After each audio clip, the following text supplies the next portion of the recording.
Heart of the ocean. Akanksha का दोहरा खेल। आकांक्षा ने संजय जी की तरफ मासूमियत से देखा और कहा, अंकल, नैना और मैं एक पार्टी में मिले थे। उसने मुझे एक कमरे में बंद करके वहां कई सारे लड़कों को भेज दिया था जो मेरे साथ बहुत बुरा करना चाहते थे, पर भगवान का शुक्र है कि कुछ लोगों ने मुझे बचा लिया, वरना आज मैं आपके सामने जिंदा नहीं खड़ी होती। और कल वो फिर मुझे मारने की कोशिश कर रही थी। मैं वहां से जान बचाकर भाग गई। उसके बाद मुझे नहीं पता अंकल कि उसके साथ क्या हुआ। आप उसे समझाते क्यों नहीं? मैंने उसके साथ कुछ नहीं किया, शायद किसी और ने उसे चोट पहुंचाई है। संजय जी का दिमाग ये सुनकर सुन्न हो गया। ये कहानी उस कहानी से बिल्कुल अलग थी जो नैना ने उन्हें बताई थी। संजय जी का झूठ और आकांक्षा का नाटक। संजय जी ने अपनी घबराहट छुपाते हुए मुस्कुराकर आकांक्षा के सिर पर हाथ रखा और बोले, नहीं बेटा, तुम किसी के साथ बुरा नहीं कर सकती। असल में नैना को किसी ने एक ऐसी दवाई दे दी है जिससे उसके शरीर पर बहुत बुरा असर पड़ रहा है। मैं बस उसी का इलाज ढूंढ रहा हूं। आकांक्षा ने हैरानी से अपनी आंखें बड़ी की और फिक्र जताते हुए कहा, क्या नैना ठीक तो है ना संजय जी?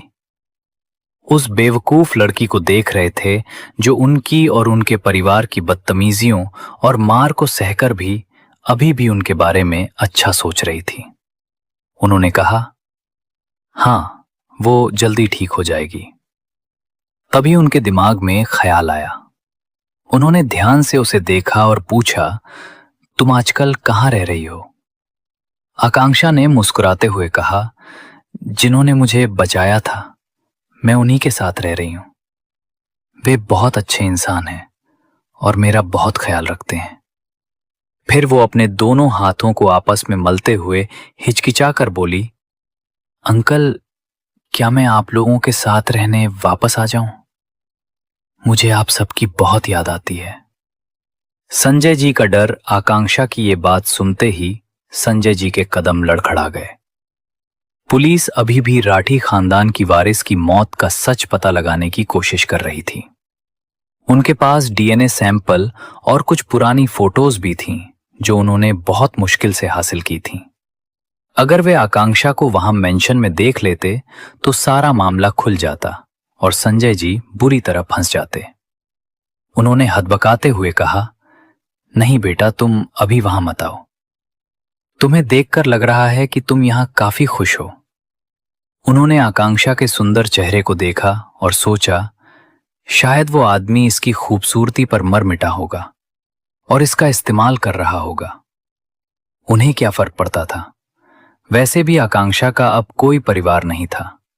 वे तो बस अपनी बेटी और पैसे से मतलब रखते थे। तभी संजय जी के शातिर दिमाग में एक और ख्याल आया। उन्होंने कहा, प्रोजेक्ट 61 का रहस्य। संजय जी ने अपनी चाल चलते हुए पूछा, आकांक्षा, तुम्हें याद है तुम्हारे वकील साहब ने तुम्हारे लिए एक लॉकर बनवाया था जहां उन्होंने कुछ डॉक्यूमेंट्स, फाइल्स और जरूरी पेपर्स रखवाए थे?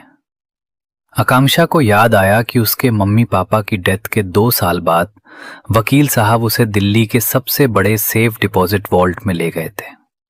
वो शहर की सबसे सुरक्षित जगह थी जहां अमीर परिवारों की कीमती चीजें रखी जाती थीं।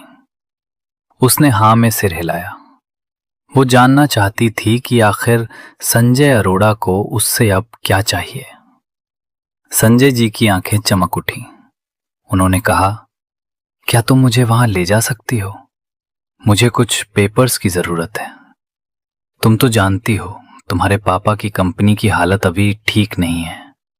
उन पेपर्स की मदद से हम उसे फिर से खड़ा कर सकते हैं। आकांक्षा ने आंखें सिकोड़ते हुए पूछा, अंकल, आपको कौन से पेपर्स चाहिए और क्यों? अग्निहोत्री कनेक्शन? संजय जी ने सोचा कि अगर वो आकांक्षा को फायदे गिनाएंगे तो वो पेपर्स दे देगी। उन्होंने कहा, कई साल पहले तुम्हारे पापा ने महेंद्र अग्निहोत्री के साथ एक प्रोजेक्ट साइन किया था जिसके लिए उन्होंने एक जमीन दी थी। महेंद्र अग्निहोत्री के बेटे श्लोक अग्निहोत्री अब उस प्रोजेक्ट को फिर से शुरू करना चाहते हैं। उन्हें वही जमीन चाहिए जिसके पेपर्स तुम्हारे लॉकर में हैं। वो लॉकर तुम्हारी आंखों और फिंगरप्रिंट स्कैन के बिना नहीं खुलेगा। क्या तुम मुझे वो पेपर्स दे सकती हो? आकांक्षा का दिमाग सन्न रह गया। उसे तुरंत वो फाइल याद आई जिस पर प्रोजेक्ट 61 लिखा था। उसने मन ही मन सोचा, डॉक्टर साहब के पापा और मेरे पापा साथ काम कर रहे थे। उसने संजय जी को देखा और खुद से वादा किया कि वो ये पेपर्स इस इंसान को कभी नहीं देगी। भक्ति और विद्या की एंट्री संजय अरोड़ा अभी कुछ और कह पाते, तभी उन्होंने अपने सामने 2 लड़कियों को खड़ा पाया। उनके चेहरों पर कोई भाव नहीं थे और उनका ऑरा इतना खतरनाक था कि संजय जी खुद ब खुद 2 कदम पीछे हट गए। भक्ति ने सिर झुकाकर सम्मान से कहा, मैम, हमें देर हो रही है। आकांक्षा ने संजय जी की तरफ देखा और संक्षिप्त में कहा, अंकल, मैं आपसे बाद में मिलती हूं। ये कहकर वो कार में बैठकर निकल गई। संजय जी दूर जाती हुई कार को देखते रह गए और सोचने लगे, आखिर ऐसा कौन सा पावरफुल इंसान है जो आकांक्षा के पीछे खड़ा है और उसकी सुरक्षा कर रहा है। जंगल का जाल और गायब शिकारी। इंग्लैंड की उन सुनसान सड़कों पर दोनों कारें तेजी से दौड़ रही थीं। थोड़ी दूरी पर पहुंचने के बाद डॉक्टर एसए की कार के डैशबोर्ड पर एक रेड लाइट चमकने लगी। उन्होंने तुरंत कार में लगे एक बटन को प्रेस किया तो सिस्टम से आवाज आई, सर, कोई हमारा पीछा कर रहा है। डॉक्टर एसए के चेहरे पर कोई शिकन नहीं थी। उन्होंने शांति से जवाब दिया, करने दो, बस मुझे फॉलो करो। थोड़ी देर बाद दोनों कारें जंगल के एक सुनसान इलाके में रुकीं। डॉक्टर एसए और उनके साथी अपनी अपनी कारों से बाहर आए। उन्होंने देखा कि उनके पीछे 3 और कारें आकर रुकी थीं, जिनमें काफी सारे लोग सवार थे। वे सभी हथियारबंद लोग। बाहर निकले किसी के हाथ में गन थी तो किसी के पास धारदार वेपन्स। उन हमलावरों ने अपने सामने खड़े उन 2 नकाबपोश इंसानों को देखा और एक साथ अपनी बंदूकें उन पर तान दी।